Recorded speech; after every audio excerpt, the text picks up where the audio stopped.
Do you remember where you were during these significant Gen X moments? Grab a drink, grab a snack, and let's go back.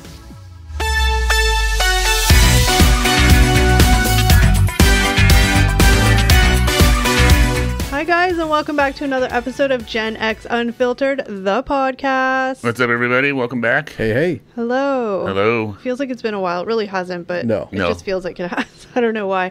Today, like the title suggests, we are going to talk about 5 of, sort of at least for our sake, significant moments in Gen X. But it's going to be like, do you remember where you were when you heard about these things happened? Yeah. Sort of like for boomers, the JFK assassination. Yeah, like my mom knows exactly where she was, what she was doing when she heard, like that kind of thing. So we know that there is a ton of significant moments that have happened over the decades, but these are ones that are sort of most significant and ones that we can accurately say, like, we remember where we were when this happened. Yeah, because that's the thing that there's a long list of things you could probably peg if we wanted to. Yeah, trying to some of the biggest ones we could think of. Yeah. All right, so we're going to do our top 5. Okay. All right, ready? We're going to start with 5? All right. All right. So I'm just going to give the date, January 28th, 1986, Challenger explosion. Oh, yes. That was a big one. Yeah. I remember. We were like little. I was in grade 1. Yeah. But here's the question. So, I mean, I guess really quickly, I mean, most people of our era or older have definitely heard of the Challenger explosion. They still talk about it today. I would think so. Yeah, there's just a documentary within the last year, maybe so, on Netflix, maybe 2 years ago. I don't remember now, but they did a really good in-depth dive into the whole thing. And I think that it was so significant because it was so hyped up because it was the teacher, the civilian that was going up there, and she was like a beloved teacher that, you know, was a part of the community, and she had been nominated to do this, and it was televised live. Yep. And everybody saw it on TV. Yeah. It was crazy. Like, I didn't see it like in my classroom on a TV, but I remember like when I went home, like it was all over the news. Yeah. It was everywhere. And like the same thing, like the big thing was the teacher who was on board. It was like, you know, super sad because on top of that, we had a civilian, you know. It was supposed to sort of, you know, it was supposed to be this sort of feel-good story of like this, you know, non-astronaut background, you know, going up to space for the first time. And so her name was Krista McAuliffe. I didn't remember that until I read it, and I'm like, oh yeah, no, I recognize that name now. And just really quickly, so the explosion occurred 73 seconds after liftoff. I always thought it was faster than that. 73 seconds, like, that's a long time to be watching and being like, yay, it's long enough to be like, you know, I remember you watch the footage replay where it's like, you know, they're pretty far up there where it's sort of like, okay, it seems like everything's going fine, and then all of a sudden it's just like, boof. Well, and like the crowd watching, you see them all. They're just like, oh, and like, of course, you're seeing this happen, and you're not really processing, so people are kind of just like, what just happened? I think, you know, there have been multiple shuttle launches, so you know at some point the rockets kind of come off of it and stuff like that, so it's like, is this part of it? Is that what's happening now? Or they... I don't know what you call that term, but the separation between the shuttle and the tanks. Is that what's happening here? And that's, I think, because people didn't really know. It was the failure of an O-ring seal is what caused that. Yeah. Okay, so quickly though, Steve, do you remember when you first heard about it, or where you were when you heard about it, or any memories that come up when, you know, we talk about the Challenger explosion? Yeah, like, I don't remember we watching it in school or that, but definitely remember coming home and hearing about it and just kind of being like, I remember beforehand, like, you know, obviously my parents were watching the news and stuff. I was pretty little, but like hearing about it and seeing that, you know, this was this huge, you know, there's a ton of publicity around this launch. So I definitely remember that, but actually watching it, no, I don't remember that at all. Well, I think I'm just quickly reading our notes, but I think, again, another reason why this was so significant, because it was a teacher going into space, schools were broadcasting this live in their classroom. Yeah. Well, that's the whole thing. Like schools across, definitely across like the U.S. But I do know people, you know, up here in Canada too that were watching it live. Yeah, because it was like a teacher, so you know, it was like a good learning thing for kids. But space and because you know, space travel, going to the, you know, was still is like, you know, a newer thing, like especially back in the 80s. Like, you know, it was not, you know, they didn't do it all the time. I don't know how many launches they had done between them, but like it was still relatively new. Yeah. You know, I know the space shuttle too, because it was, you know, the design of it and going back and forth, and you know, there's lots of hype around that too. It was okay, Eric. What about you though? Yeah, I think like I said before, didn't watch it in school, because like my school was like a little bodunk school in the middle of nowhere, but we didn't have a lot of TVs to watch it on. Oh my gosh, where were you going to school? In like the backwoods? Yep. I was homeschooled by a den of bears. Oh, lucky. Yeah. But then I remember like the lead up to the launch, like, because it was in the papers, the same thing, like Steve was saying, like the teacher. Yeah. It was a really, really big deal that there was a civilian going up into space. Yeah. And then the horrible accident happened. So I have a really specific memory of this, which is so weird because, like I said, I was 6 and I'm old AF right now. So that's many years ago. Yeah. And I remember I was in grade 1. And it's funny because when I even talk about it, I can picture like blippets in my mind of what things look like. It's weird. And I don't know exactly what time this happened at. So I don't know if this was live information I was getting or replay. But I went home for lunch. And we always watched the Flintstones because it used to be on 12 o'clock at lunchtime. Oh, yeah. I remember that, yeah. And so we went home for lunch, and I remember being at home for lunch, and it was on TV. Like I said, I don't know if we were watching it live or if it had happened already, and then whatever. But I remember watching it on TV, and as a 6-year-old, I didn't really get it. You're pretty young to clue into what has happened. But I remember my mom was sad about it. Like, she was like, oh my gosh, and she was kind of like upset about it. And then we went back to school, but it's also kind of one of those, not the situation that happened, but it's also one of those really Gen X things that people always say, like, we all witnessed the Challenger exploding and we all went back to school like nothing happened. We didn't have counselors talk to us about literally seeing 7 people perish on TV. Yeah, well, and that's the thing too. People, you see it and we realize, like 7 people lost their lives in this thing, and like, So it's just kind of a humorous little thing that people, were like tough kids because they just sent us back to school. Yeah, there was no like in school counselors to talk to. No. They just turned the TV off and were like, okay, let's go back to back to math, back to whatever class you're in. Yeah. But it is definitely significant, at least like I don't know the names of any of the spaceships or if they're like the whatever mission, like I have no idea, but Challenger I always know when they say Challenger. Oh, absolutely. And I mean, sadly that was the like they've had a couple of incidents since then too, right? Like the space shuttle now has been retired, and like now it's like you got like third-party companies flying up to space and stuff like that. Like you just realize like it was going to space was still super dangerous. Well, I mean, it is. I can't even. Space is like the ocean to me. It's one of those things that I understand it's there. I understand there's planets. I understand all that, but I can't understand it. It's such a foreign concept. The concept is hard to grasp. Well, it's just the size of it. I just don't. It's like the ocean. I mean, I get the ocean. I know what it is, but like how much is undiscovered, it just boggles my mind. Oh yeah. You realize you always sort of hear these new, they discover new planets or new things going on in space, and you realize they just know like they're looking at like a fraction of what is out there. Yeah, basically, like from scientists now that they think there's like space is vast and there's no end. Yeah. But see, and that's what makes my head hurt. Like, it has no end. I can't even comprehend what that, like, I know what that means, but to comprehend to wrap your head around it, it's like, what do you mean it has no end? How can it go on forever? I don't know. Yeah, like, it's not. It's a weird, space is it's not like there's like a, boom, you hit a wall that's into space. No, yeah, and like, there's not like a, yeah. I always, like, I find it fascinating. It's just so, like, I can't wrap my brain around it. Yeah, it is very. I do find it fascinating. I don't know much about space and stars and constellations, but I do find it is interesting. We had fascinating at times. We had a very famous astronaut in Canada, Chris Hadfield. That's right. Oh, yeah, he was the biggest higher playing astronaut. Did he live? Yeah. Was he on the space station for like a year? It was a long time. Yeah, that's crazy. Yeah.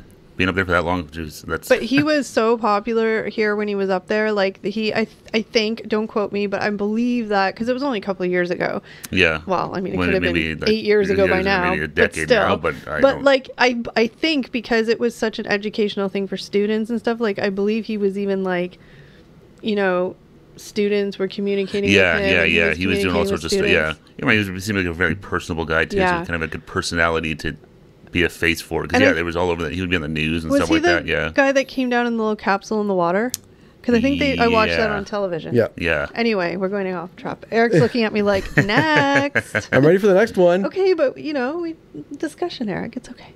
I know. I'm just kidding. All right, number 4. This was super significant. The O.J. Simpson Bronco chase. I mean, how can you not have that as part of significance in your history timeline of craziness?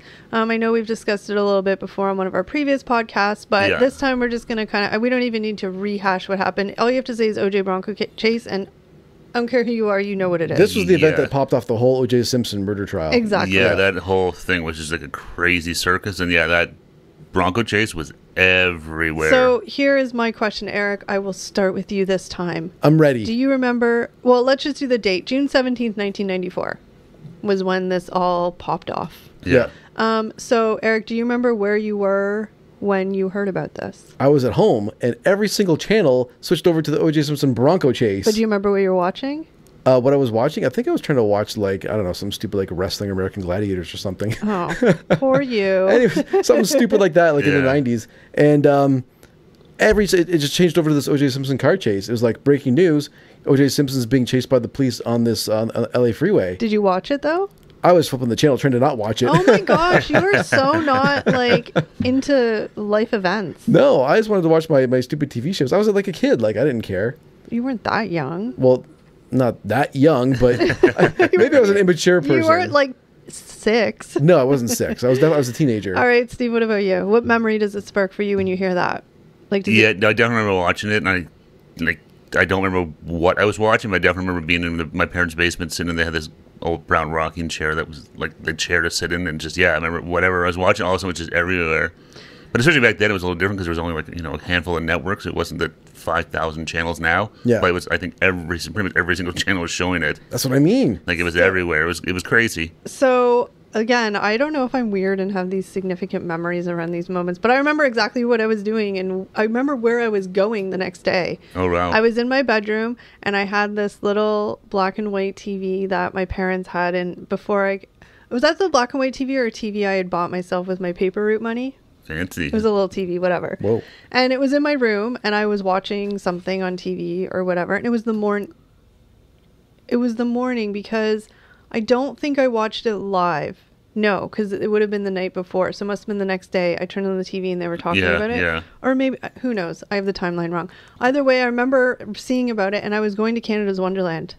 And I was mad because I had to leave the TV to go to Canada's Wonderland, and I wanted to see what was going on. It must have been the next. So it must have been the next day, because it would have been in the evening here, because it was like. Or I was watching it live and going to Canada's Wonderland the next day. I don't know. It was a long time ago. Yeah. I was such an opposite kid than you because I would have dropped like O.J. Simpson TV like a bad habit No. to go to Canada's Wonderland. I was like, I think that I blame the O.J. Simpson fiasco for sparking my whole like obsession with like true crime and like police videos. Well, that whole trial. I mean, stuff. I know we did a podcast on it, but that whole O.J. Simpson story was crazy. How big it was, and like the Bronco chase was just kind of the cherry on top in terms of like the buzz and the focus and the hype and all the questions around it. Like it was crazy. Well, here is.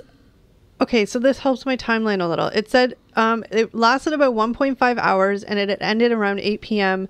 LA time. So it would have been like 11 o'clock our time. Yeah, we're 3 hours So I must have behind. been watching it live and going to Canada's Wonderland the next day. Probably, yeah, you must have been, because it would have been in the evening. So, but I remember being in my room. I remember what my room looked like. It's weird. I don't know why I have these. I can't remember what I ate for dinner last night, but I can remember.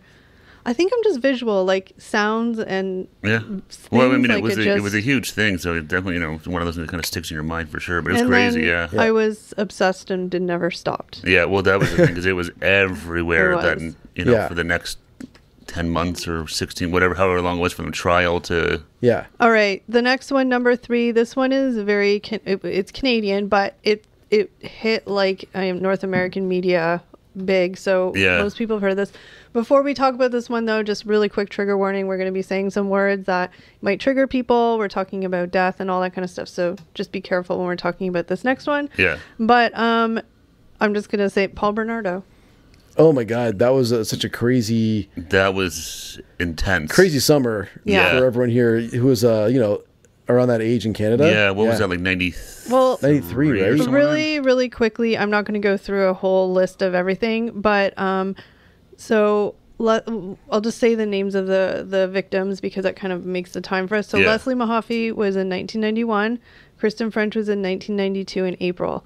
So Leslie Mahaffey and Kristen French were two of the girls that were the victims to Paul Bernardo.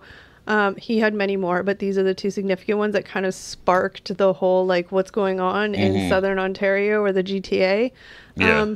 Now, where we live, we were right in the center of it. Leslie Mahaffey was from where we live, the city we live in, so it was very big news here. Yeah. But I don't remember it being. I only really remember hearing more about it when Kristen French went missing. Yeah. Yeah, that was the best, definitely, because I think then they realized, hey, there's something weird going on. There's a pattern here. This is not just a one-off. Yeah. So Kristen French was in April of 92, and she was in the Niagara region. So Leslie Mahaffey lived in Burlington, was found in Niagara. Kristen French was from Niagara and actually found in Burlington. So very close to home, like very close to our backyard. Very close. Yeah. Like I remember that vividly. Well, so just really quickly, okay, I'll start with you then, I guess. What's your sort of, when I say that, like when you go back to first hearing about it, where were you? Yeah, I remember obviously the one thing I always remember for some reason with that, I remember being in my parents' backyard cutting the grass with helicopters flying overhead and stuff like that. And like I remember my parents being really scared because my sister was like the same age as these girls. Yeah. So I remember my mom and dad just being really worried about my sister and her friends because they were the exact same age as them, and obviously living in the city where all this was kind of happening. It'd be terrifying as a parent. Yeah, I remember my parents being super worried. Yeah. And I mean, our city's not big. No. I mean, 100,000 people, especially, that many years ago. Yeah, it was probably just over 100,000 people. No. But, yeah, I remember my parents being super scared. I don't know why. I always have this memory of cutting the grass in my parents' backyard and seeing helicopters flying overhead and stuff like that, and just kind of realizing what was going on. And then hearing stories from people, too, because it was all over the news. Obviously, they were looking for a specific kind of car and all this stuff. So you hear stories about, like, people saying, like, oh, we think we saw this, or this person was here or there. And, yeah, it was nuts. What about you, Eric? Steve hit on it, the car. I really remember, for me, it sticks out. They're looking for a cream-colored Camaro, which ended up being the wrong car. Yeah, that's we should do a whole podcast. Ooh, we should do a whole podcast. Yeah. But I remember this, like on the news, like the local news CHCH was like, we're looking for this cream-colored Camaro. We think this is the car the suspect drives. If you've seen this car, please report it to the police immediately. I remember that being like all over the news, all over the papers. Yeah. You drive through Hamilton, there was billboards that had a picture of a cream-colored Camaro. It says, have you seen this car? Call, if so, call this number, right? Like, and I remember that being like everywhere. So it's sort of the same thing. I remember I always feel like it was summertime, but it wasn't really, because she went missing in April and she was found like 2 weeks after that. So it wasn't summer, but for some reason I always think it's summer. But I remember the same thing as Steve, like every day there was helicopters, not only just like police but like news helicopters. Yeah. They were just everywhere. And it was also really impactful because Leslie Mahaffey was from Burlington. She was a couple of years older than us. But she had a younger sibling, and like, again, where we live is not a big city. There's only so many schools. So people knew her knew her brother who knew. And it was just and especially just the whole way, and again, Leslie Mahaffey, she went home, her mom locked her out because she was past curfew, went to the corner, used a payphone. Paul Bernardo was trolling the streets and just happened to be like, you want a cigarette? And she went, okay. We're talking about 1991. Like, it was different. Mm-hmm. Oh, totally. But sort of along Steve's lines, like, I was a couple of years younger, but my mom was petrified. Oh, yeah. Yeah, I didn't live in, like, the Burlington area when I grew up. There was no curfew, was there? No, I don't think so. But it was just this air of, like... Because I thought maybe, like, to protect, like, the youth of the cities in that area, in the danger zones, they might have put up a curfew or some sort of protections. I mean, the thing was is I was young anyway. Like, I mean, I was only, like... What was it, 1991? I was only, like... I don't even know how old I was then. But I mean, I wasn't old enough 12. that I was out till 11 o'clock at night anyway. No, you're like 12, 13. But I remember because we used to walk to the corner store to get like Slurpees, and that was a no bueno. Yeah. No. I remember all these things. And I just want to clarify because we kind of didn't, I don't know if you want to sort of explain who. Paul Bernardo. In case people don't. Well, so I'm just trying to keep it a little like not heavy, but Paul Bernardo, we'll just say it. He had aliases. He was the Scarborough rapist and the schoolgirl killer. He killed 3 girls that we know of that he was convicted of, one being his wife's sister, but that's a whole other story. Yeah. And he was a serial rapist in Scarborough before he started murdering. And some of the people in America might know I know there's a document, they call them the Ken and Barbie killers and stuff like that. The actress from that 70s show played her. That's right, they did a movie about But then there is an actual documentary with all their home videos and stuff. Yeah. So we watched that too. But another thing is that, interestingly enough, when he went to trial, again, we need to do a whole podcast, but when he went to trial in Canada, there was a massive publication ban. Newspapers, TV, they weren't allowed to report anything that happened in court. So Canadians were going to Buffalo to get the news. So Buffalo was not advertising, but talking about it everywhere. Yeah. They were watching it on the TV. We knew nothing about what was going on. People would go to, Niagara Falls, New York, or Buffalo, New York, and buy papers and stuff like that, and then bring them back for people because there was a publication ban. So no idea what was going on. I actually had a teacher, one of my history teachers, actually went to the trial once just because it was, obviously you just seen it and stuff like that. I guess it was just interesting. I actually went and sat in court for one day to listen to. I would have. Yeah. Yeah, it was huge. Like it was, it was scary. One of the. It's still terrifying. You hear his name, and even though we were young, like we were 12 years old or whatever it was, like it's still such a, like I go right back to that time and that fear that the whole community felt, and it was just terrifying. Yeah. I remember seeing like images of him coming out of like the vehicle going into like the courtroom and stuff, and just getting like chills because his eyes were so like lifeless and just like, this man's evil. Like, well, you still see him now every couple of years. He'll pop up on the news because he's trying to get parole or something like that. So there's some videos of him, and you hear about him. I think he got attacked. Yeah. Oh, I'm sorry. Yeah. But, so every so often he'll pop up in the news for something or other, and it's just, he kind of... Now, interestingly enough, he was in Kingston Penitentiary, which is our oldest penitentiary, right? Oldest? Yes. Yeah. Yes, oldest penitentiary that closed years ago, but he was housed there. That's where, like, most dangerous criminals would be. Because we don't have life sentences up here in Canada. We have 25 years is life, and then if you're a dangerous offender, you can stay in prison forever. Yeah, so he was labeled a dangerous offender. But he's still eligible for parole. Yeah, so every whatever 10 years or whatever it is, I don't know, but he'll pop up for parole again, and then they had to go. And it's hard because the families are like, yeah, the families have to go every few years they had to go through this again and again, and it's crazy. I don't know much about the Kristen French situation. Leslie Mahaffey, like I said, it was more here because it was in the city we lived in. But I mean, it understandably so. I mean, I don't know how you can ever, but like, it just destroyed that family. Oh yeah, because the circumstances of everything is just such a.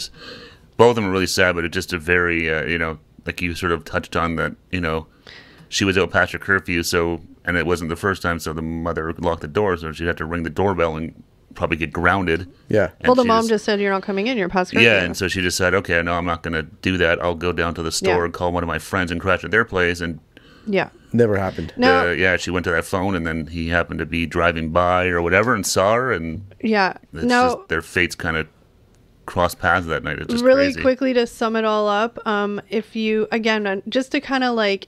why it's so like memorable for us, I guess, is that like, you read the books, and I've read numerous books, and like the places that they talk about him driving, because he was a peeping Tom too, he used to live in people's houses, literally streets that like were beside streets that we lived on or knew, like that's how close it was. Hotels that were in our, like it was insane. No, I mean, it's weird. I still drive by certain spots in the city, and the store where she made that phone call, it's still there. Where the phone is still there. Where Kristen French was found. Or where she was found. It's like, you drive by that spot, and it's just like every time. I have like, goosebumps. No, it's just like, my God, I can't believe that this happened here. Like, it's still hard to fathom, and it was just such a crazy time. And thankfully, he got the justice I think he deserved. Well, yeah. Should have been a little different, but at least he's behind bars where he... deserves to be, and I don't think he's ever getting out. So no. Oh, I mean, again, that's a whole podcast story. But if he ever got out, he wouldn't last very long. I'll tell you that much. No way. But whatever. But it's just huge, and I think, like I said, it was. How many years was 1991? Yeah, a long time ago, but it's still, like I said, every couple of years he pops in the news, and it's still a massive news story. Like it's just something. It's really, even just sitting here talking about it. It's so crazy to me how close, like, that all was. No, and that's what I'm saying. Like, it was literally in our backyard. Like, like when you think about it, like, it is nuts that it happened, like, literally, like, a stone's throw from where we're sitting right now. They talk about streets that he was caught in backyards of, and I'm like, whoa, that's 2 streets away from where I live. It's just crazy. Yeah, but anyway, we could go on forever, but it's really hits close to home. Definitely deserving of its own podcast, I think. Oh yeah, and especially as Canadians, where Yeah. We're lucky that a lot of this, there's not a ton of the stuff that pops up, thank God, but this was one that hit close to home. Yeah. All right, so we are on to the number 2 top moment that we remember where we were when it happened. Yes, one of the So this one actually kind of just came when we were discussing sort of the top 5 moments between us and kind of coming to agreement on them. This one I wasn't even thinking of until I think it was Eric mentioned it, and then it was like, oh my gosh, all these memories popped up. So for us, it was Operation Desert Storm. Yeah. Yeah, that was a massive one too. I definitely remember that. The first war in Iraq. Yeah, seeing all the footage and stuff like that. Like that was. And then as soon as you said that, it takes me right back, and it's the most random memory that I have of that. I know exactly where I was when they dropped the first bomb. Yeah. Yeah. Where were you? Oh, yeah, I guess. Yeah. So just really quickly, because I didn't know, but January 17th, 1991 was sort of the first day of it or whatever. I was out with my family. 1991 again, we were young. Yeah. I was out with my family. We were at, I don't know, it was a video store. Blockbuster, like maybe. Like a Blockbuster type place, okay. Yeah. And we were looking for videos, and it wasn't very busy in there. And they had like TVs or something in there playing. Yeah. And all of a sudden we were looking, and I didn't know what this meant. All of a sudden we were looking, and one of the workers there yelled out, "They dropped a bomb!" And I remember my parents or my dad being like, "Oh my gosh!" And I was just like, I had no idea of what was going on or anything like that. And I was so scared because I thought it meant here. Yeah. That bombs were happening here. And I remember freaking out and like just being like that. I can feel the feeling. And like your flight response kicked in. Yeah, because I didn't understand what that meant. I had heard nothing about it before. But my dad was just like, "Oh my gosh, we gotta go home." Like, and so he wanted to go home to watch it. I was just thinking like, "Holy shit, we gotta go because there's bombs dropping." Yeah. It's so weird that as soon as you mentioned that's the memory that popped in my head. What about you, Steve? Yeah, again, it's one of those things I just remember being in my parents' basement watching TV in that same brown chair and just the footage, that like night vision footage that was on like CNN or whatever. I just remember that and just kind of like, oh my God, like what is going on here? Yeah. Because, I think there must have been like stuff in the news about like, the tensions and Saddam Hussein crossing in and whatever. But do you remember hearing about that before? Like when you saw the war happening or that it started, did you understand what that was? Like what was happening? Like my parents, it's always funny when I look back, like my parents would talk about a lot about, like my parents always read the news, they had newspapers and would talk about that stuff at dinner, because back then we actually had dinner every night. As a family, Yeah, most dinners we would sit at the table with the 4 of us and so that stuff would come up. So I definitely knew what was going on. Okay.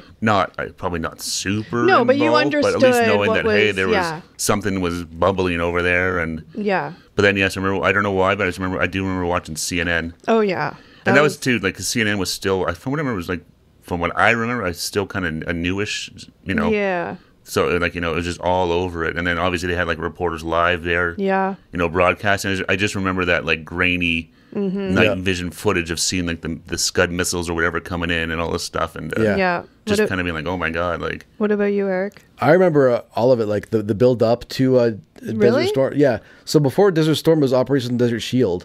Oh. And that's when the U.S. moved in to protect the Kuwaitis from the Iraqi invaders. Yeah. So that was the whole buildup. Was like the U.S. was over there. They had set up their Patriot missile defense system to take the Scuds out. Yeah. And this was a lot of buildup. And then I remember it was like build up. I was like, is this going to happen? And then suddenly on CNN they're like, it started, like the invasion's happened. Yeah. And like you were talking about, they had that the night vision video. Yeah. And you saw these rockets going up in the air and exploding and stuff. Yeah. And that was the start of Operation Desert Storm. Yeah. So same thing. I remember like being like in my parents' living room and like we had CNN on and it was just like, oh my God, there's a war just started. Yeah. And like I admittedly even now as I'm reading the notes, like I don't know a lot of the details. Like you saying that stuff, like I had no idea there was that operation beforehand. There was tensions for a long time. I mean, I shouldn't say a long time, but before Desert Storm, there was a months of tension. Usually, wars just don't, like everybody's happy and then they drop a bomb. Like usually it doesn't happen that way, right? No. Obviously there's build up, but I mean, like I just I mean, I'm sure my parents talked about, I just didn't know. Like I said, when they said they dropped a bomb, like my parents instantly knew what that meant. Me, I'm thinking that they're like and even then I remember as it was going on and watching the TV footage, I still didn't quite understand.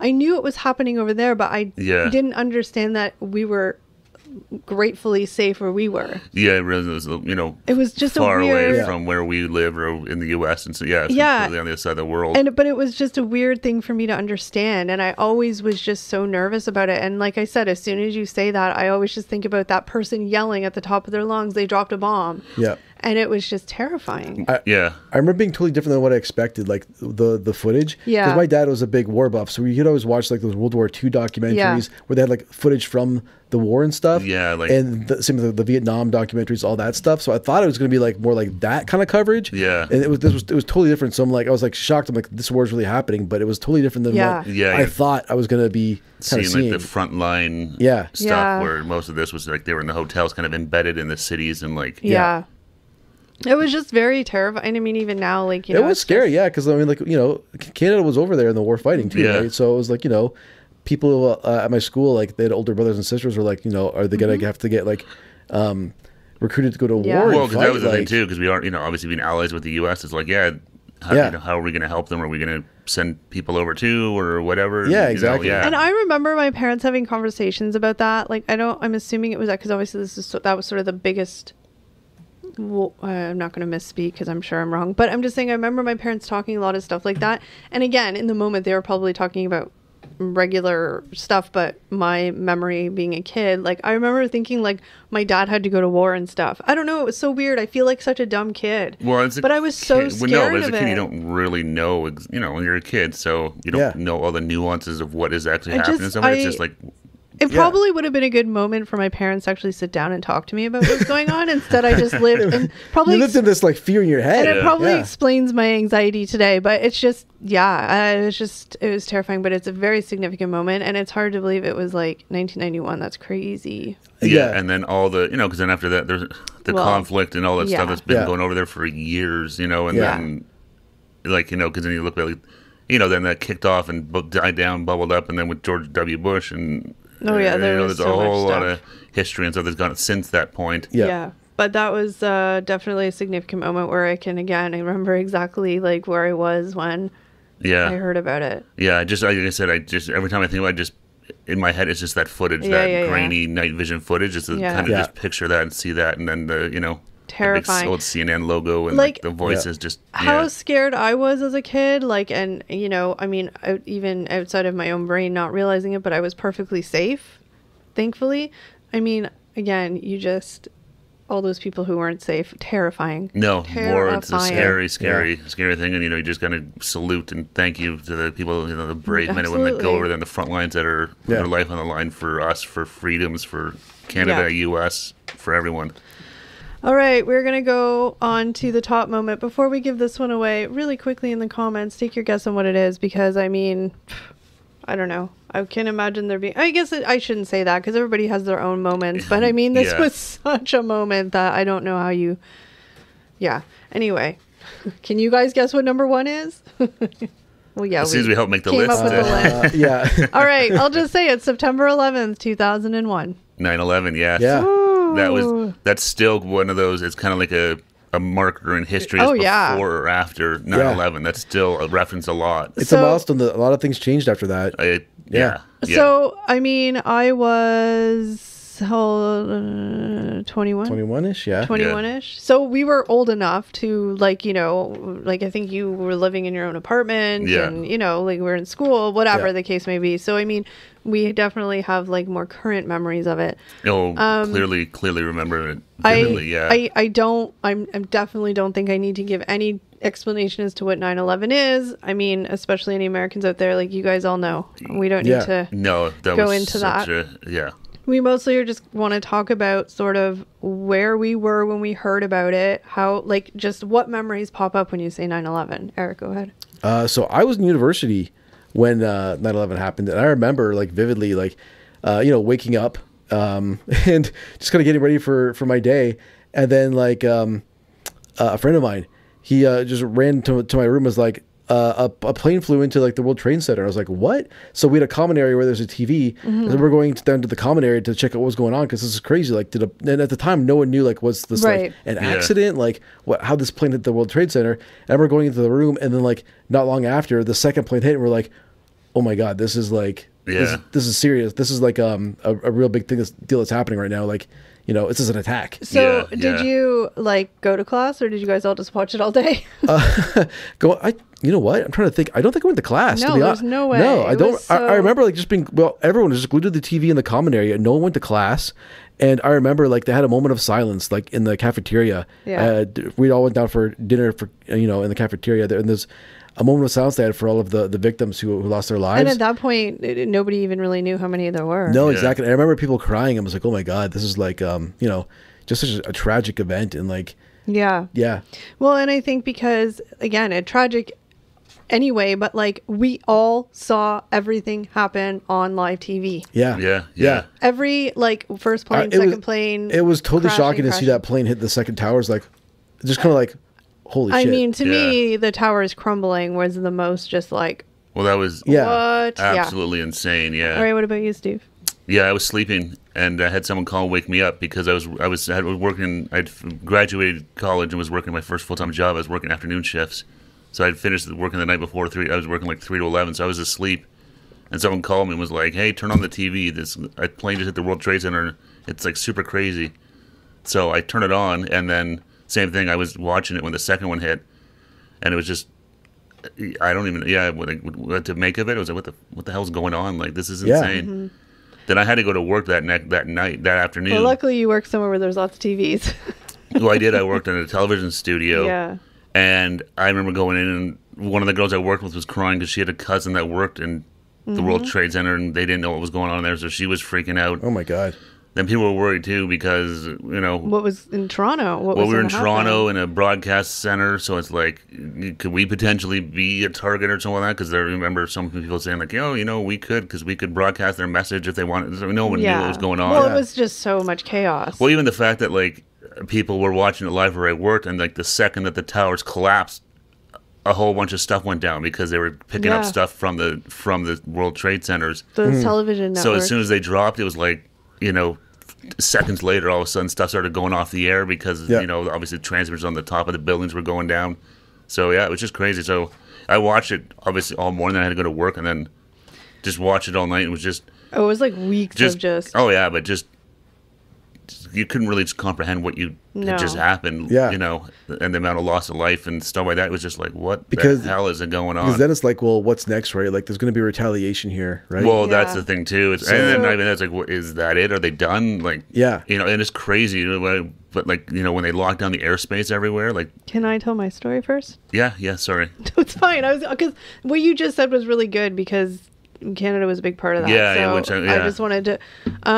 I was driving my car to work, working my first full-time job after school, and I was listening to the Howard Stern show on the radio because back then it was on regular radio. Yeah. It wasn't on... He was on terrestrial radio in Canada for a little bit. For a little bit, he got kicked off the radio pretty fast. And I used to, because I lived with my parents, so I would leave work like half an hour earlier than I needed to leave just to kind of like drive, and I'd go park down by the lake and just chill before I went into work. Yeah. And, I lived with my parents. I wanted to just get out of my house. Mm-hmm. And I was listening, because I'd listened to Howard Stern, and I was pulling into work, and he was on air, and he was like, oh my gosh, the blah, blah, blah. And again, I obviously clearly was not a well-versed person in world affairs, because I was just like, at that point, I remember him saying like, oh, it's a little propeller plane or whatever, right? Because people didn't know. Well, that was the first plane no one knew. And I remember thinking this when I turned it on, thinking it was like an accident. So I went into work, and I wasn't really thinking much of it. I was just kind of like, oh, okay, whatever. And then some people I worked with, they had a TV on,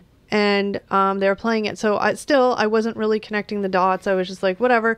I went, because back then there was the internet, but it was like news internet. There was not a lot on there. Yeah. And I remember trying to go on the CNN website, and I couldn't. It was like completely log jammed, right? Everyone trying to go to it. I was in there, and then my boss came in, and I said, "Hey, this happened," and he's like, "What?" And then he went watch the TV, and I remember we were watching it after the first plane had hit, obviously, and we were watching it, both standing there when the second plane hit. And I remember him saying, and I had no idea what this meant because clearly I just needed more education in world affairs. And I remember him saying, "This was Osama bin Laden," and I was like. I'm not even lying. I'd never heard that name. Yeah, I had no idea who that was. A lot of people hadn't heard that name until all this I had happened. no idea who that was. I didn't even comprehend the whole terrorist aspect of it. I was just like, what is going on?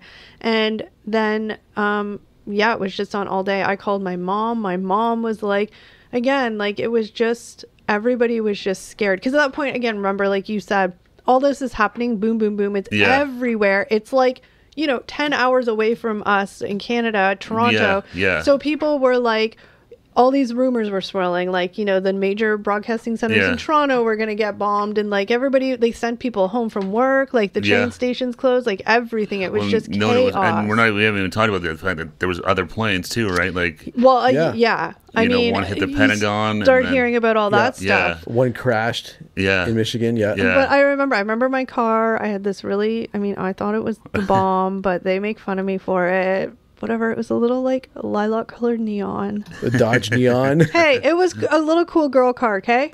Yeah. Was your first game or was your first car? Right, and I didn't love it. It was a pain in the ass and cost me a lot of money, but I love it. Because it was like, I picked it because it was lilac purple. Anyway, that's fine. But I remember that car. I remember what I was wearing that day. I was wearing black pants with a light blue turtleneck sweater. And also I remember, because they always talk about it too, but I remember it was like the perfect day outside. Yeah. Not one cloud in the sky, perfect temperature in September. It was like, and all this stuff, I just remember everything about that day. Yeah. No, it was crazy. And then, it was nuts. And like I said, then they started touching on it, they shut down the airspace and all this stuff. Like it was because obviously even the governments and stuff really... Oh, they didn't know that. They had no clue what was real. Well, did they? I don't know. Well, that's a whole other conspiracies and stuff like that. But multiple planes hijacked, 4... Well, at that point, crashing into the Pentagon. At that point, they're just trying to make sure nobody else dies. Well, that's exactly it. They don't know what's going on, so they're just shutting down airspace to get every plane down, and then. But I think what you're trying to get to is where, like, Canada played a big part in having some of these planes land, right? Yeah, in Gander, Newfoundland, which is crazy. They actually made a musical about it. Come From Away. Yeah. There's a good documentary on it on. I can't remember where I watched it. If it's on Prime or Netflix, but about the small town in Newfoundland. So all the planes were, well, not all the planes, but a large significant amount of planes were diverted to this little tiny town. Like Newfoundland's not a big province. It's tiny, and Gander, Newfoundland, it's tiny. And they landed all these planes, and the residents of that tiny town just opened up their doors, their beds, their everything to just make sure that these people... because I think it was a couple days. Well, and not even that. I think it was like, basically quadrupled the population of that town. There wasn't anything for the people in the plane. No. To stay. There was nowhere for them to go. There wasn't hotels or anything. It was just like an old military base that just happened to have a runway. And they made food. It was just, and I've seen the musical. Not a musical fan, but I saw the musical. But no, it's crazy. Like the Gander, Newfoundland, and when 9/11's talked about it, Gander, Newfoundland still talked about for being so hospitable. And because like I said, it was such a unusual random place to land these planes, and they landed a whole bunch of 747s and stuff like that. They had hundreds, if not probably a couple thousand people or whatever landing there in this little tiny town that had zero resources for them. Well, it's actually a very inspiring story, and despite the backdrop of this horrible incident, that there's still good and kindness in a lot of people and stuff like that. Like I said, they were opening up their own homes to people. People that had kids with them, they were like, come stay in our house and feeding them. And I remember, it's just crazy. Because they had no facilities to really, they had some high school gymnasiums, I think, and stuff like that. But that's it. Yeah. Yeah. Yeah. 9/11 is definitely one of those spots that it's a clear... Before 9/11, after 9/11. It's funny because I was talking to this girl, and I was asking her, oh, when were you born? Because she's younger. She's like, oh, I was born in 2002 or 3. And the first thing I said was, oh my gosh, you were born after 9/11. Isn't that weird? Like, that's the first thing. Because for us, it's a major milestone, right? Yeah. We're like, before and after 9/11. And this girl wasn't even like around for it. Then it made me feel old. But but like, no, but it's like, it's kind of like now with like, COVID, right? Before COVID, after COVID, it's sort of that next marker of a significant event. I definitely use that now as like another marker for the last, like, things that happened in the last, say, 10 years. Yeah. Not even, but it's that 5-6 year mark. Was it before or after COVID? Well, it's sort of like a clear... You know, it was really crazy to me to realize... clear line there. Yeah. To realize how much time has gone by. Because I keep thinking it's like 2 years ago. Well, COVID, from 2000... 4 years now, 9/11, because... Oh, 9/11, yeah. Yeah, no, 9/11, because so every time around the anniversary, they'll do like stories on it, and they'll talk to like survivors or families of, people who didn't survive. But, they talk to like kids that were like, kids when their parents died, and these kids are like 25 now. Yeah. Who were, the kids were, when they're like 6-7 years old in 2001, and now they're in their late 20s or whatever. Yeah, there's lots of documentaries on it, and I mean, there's lots of like stories of heroes, and I mean, the heroes were everybody from first responders to civilians to just everybody just came together to help who they needed to help, and it's just such a tragic, it's crazy, just a very eye-opening, and I think it just opened up people's eyes to like what horrible, what bad people can do. I was just so naive to it all. I just didn't know anything about terrorists. I didn't know it was like a thing. That sounds so stupid. It was the first attack on American soil since Pearl Harbor.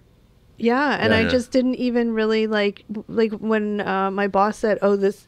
Very matter-of-factly, this is Osama bin Laden. I was just like, because I honestly don't remember, like, the first World Trade Center bombing. I don't know if that was tied to Osama. I don't remember. I don't think it was Osama, but I think it was terrorism. 100%. Yeah. I just don't remember exactly who was involved when they did that whole... I don't know either, and I don't claim to know, but... Yeah, I honestly don't know off the top of my head, but... No, but, just crazy. But, like, I mean, like we said at the beginning of this, there's 100 other big memorable moments, but these were sort of the 5 most significant that we all kind of, like, almost unanimously, like, brought up. Oh, yeah, there's so many more that we could talk about, and... Yeah. Maybe people listening got any other suggestions or topics, drop in the comments, let us know. But I know I had a couple pop in my head during this podcast.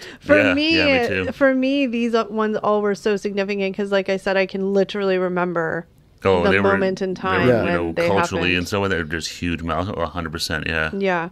But I mean, any closing thoughts? Anybody on those, Eric? Closing thoughts?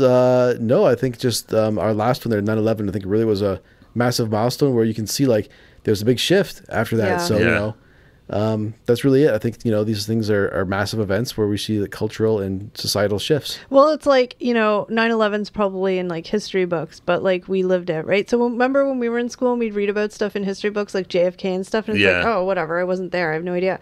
Now we're of the age where like the stuff we lived through, like our parents, is now in history books. Yeah, we can identify more with what our parents went through with so JFK. Weird. Yeah, it is very weird. Yeah, like my mom, like you mentioned JFK, and she can tell you to the moment what she was doing when she heard that had happened. Oh, absolutely. Like my mom now, I talk to her, like she'll still, it's on Facebook, but I know she'll post about like when Elvis passed away, stuff with the Beatles. Yeah, JFK. She remembers all that stuff, the Buddy Holly, stuff like that. Yeah.